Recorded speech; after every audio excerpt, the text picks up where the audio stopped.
Well, happy St. Patrick's Day to everybody.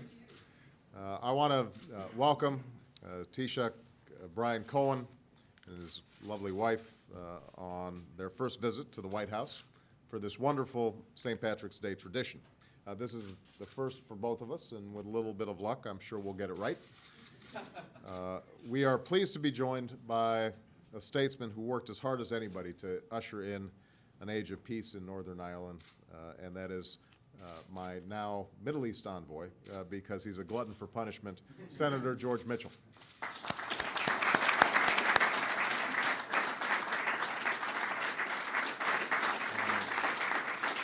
I am also proud today to announce that I am naming a great friend, Dan Rooney, co-founder of the Ireland Fund, unwavering supporter of Irish peace and culture and education, not to mention the owner of the Super Bowl champion Pittsburgh Steelers, as the United States ambassador to Ireland. He will be an outstanding representative.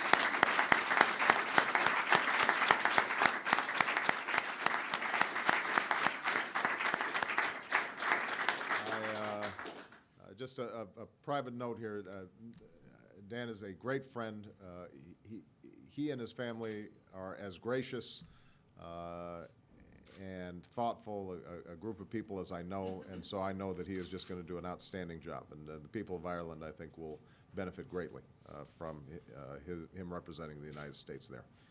Now, before I turn it over to Taoiseach, it turns out that we have something in common. He hails from County Offaly, and it was brought to my attention on the campaign that my great-great-great-grandfather on my mother's side came to America from a small village in this county as well. We are still speculating on whether we are related. I do share, though, a deep appreciation for the remarkable ties between our nations. I am grateful to him for his leadership of Ireland. The bond between our countries could not be stronger. As somebody who comes from Chicago, I know a little bit about Ireland. And the warmth, the good humor, and the fierce passion and intelligence of the Irish people is something that has informed our own culture as well.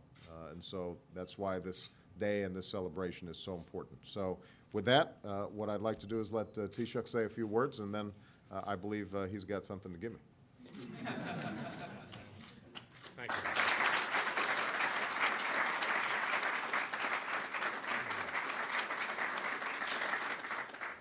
Well, thank you very much indeed, Mr. President, Secretary of State, Senators, distinguished members of Congress, members of the Irish delegation, members of the press. Ladies and gentlemen, I first of all say that Mary and I would like to thank you, President and the First Lady, for your very warm and gracious welcome to the White House this morning.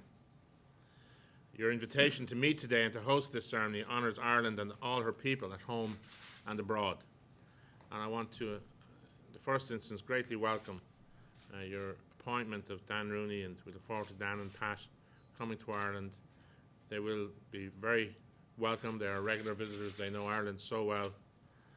And Dan has been a great personal friend of mine down the years too, and I really very much welcome his appointment. I know how great an honour it is for his family.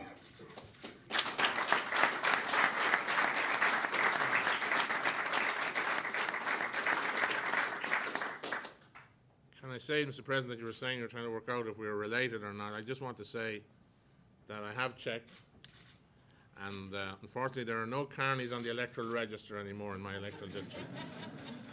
But if there were, I can assure you I'd have them on my campaign team.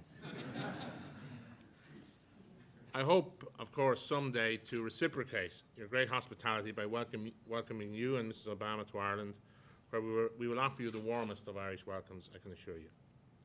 Mr. President, during your election campaign, you captivated the hearts and minds of millions of people. On the island of Ireland, across Europe and across the continent, indeed, your story and your message of hope were truly inspirational and universal in their appeal. We offer you our warmest congratulations, our good wishes, and our steadfast support. Mr. President, St. Patrick's Day is a time of joy and pride for all Irish men and women everywhere. It's a day when Irish America is bound together by a green thread woven through the great cities and into the heartland and length and breadth of this great country. It is a day, too, of reflection on our immigrant history, of our sense of place, and of our need to connect. St. Patrick, of course, was an immigrant to our shores. He brought with him the great gift of faith, and in doing so, he changed our country so much for the better. The Irish, in turn, brought this message of hope and his values of generosity around the globe, including to this great nation. We are proud of our Irish community in America, of how they have preserved their Irish culture and heritage, and how they have helped build this great country. They have lived and worked here, and they have succeeded. They've enriched Ireland, and they have enriched America. And on this St. Patrick's Day, in these most difficult times, we remember the enormous trials and deprivations experienced by our immigrant peoples in times past. Times of poverty, oppression, and famine, indeed, troubles on a scale unimaginable to us today. Their achievements inspire us with the strength of the human spirit and the certainty that we will succeed and that we will manage our way together to safer and better economic times. It is my firm conviction that America's leadership, your leadership, will be at the heart of that global resurgence. And every country has its own pressures and difficulties. We must each face up to them and to our own problems. But we also have to stand together in partnership. In Ireland, you will find, Mr. President, the most steadfast of friends.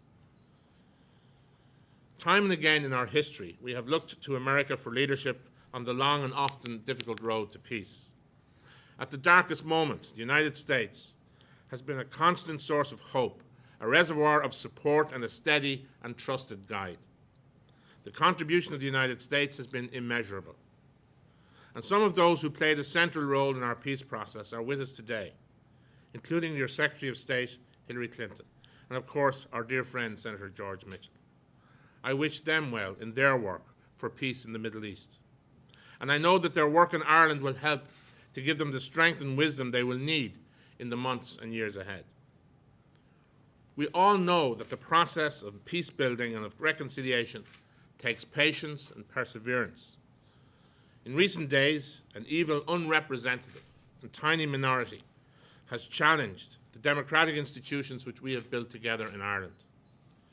The people of Ireland, north and south, have risen to that challenge. They have spoken with one voice. They have rejected violence and division. They have stood by peace, reconciliation, democracy, and freedom. Mr. President, there is a phrase in the Irish language, is féidirling. It may seem familiar. It translates as, yes, you can. In that spirit, and in the spirit of friendship between our two countries, I am pleased to present you this bowl of shamrock. I thank you once more for your kind welcome to the White House, and I wish a very happy St. Patrick's Day to you, to your family, and to the American people. Thank you very much. Thank you.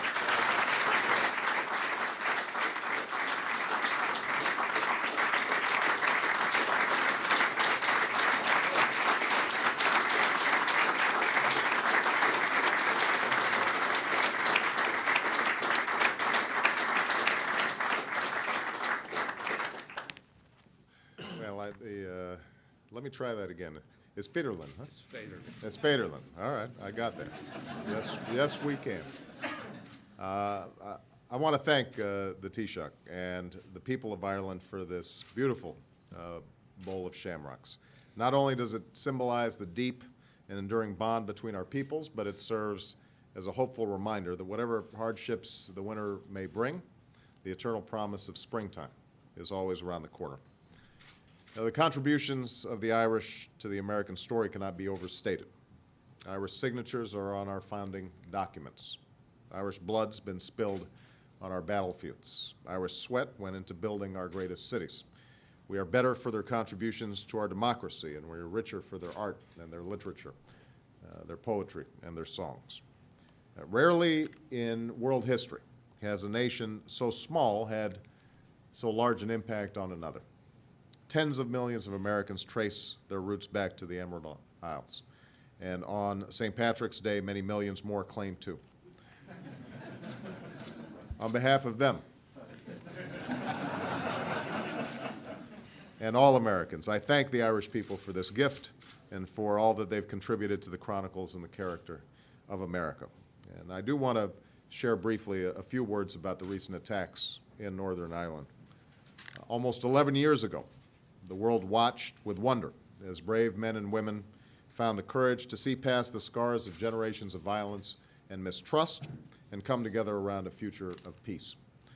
We watched with hope as the people of Ireland and Northern Ireland went to the ballot box and overwhelmingly endorsed such a peaceful future. But every peace process is challenged by those who would seek to destroy it. And no one ever believed that this extraordinary endeavor would be any different. We knew that there would be setbacks. We knew that there would be false starts. We knew that the opponents of peace would trot out the same old tired violence of the past in hopes that this young agreement would be too fragile to hold. And the real question was this: when tested, how would the people of Northern Ireland respond? Now we know the answer. They've responded heroically. They and their leaders on both sides have condemned this violence and refrained from the old partisan impulses. They've shown they judge progress by what you build and not what you tear down. And they know that the future is too important to cede to those who are mired in the past. The thoughts and prayers of Americans everywhere go out to the families of the fallen. And I want everyone listening to know this: the United States will always stand with those who work towards peace. After seeing former adversaries mourning and praying and working together this week, I've never been more confident that peace will prevail. Now, today is a day for all the people of America and Ireland to celebrate our shared history and our shared future with joy and good cheer. So I can't think of a better place to take the Taoiseach for lunch than the Congress.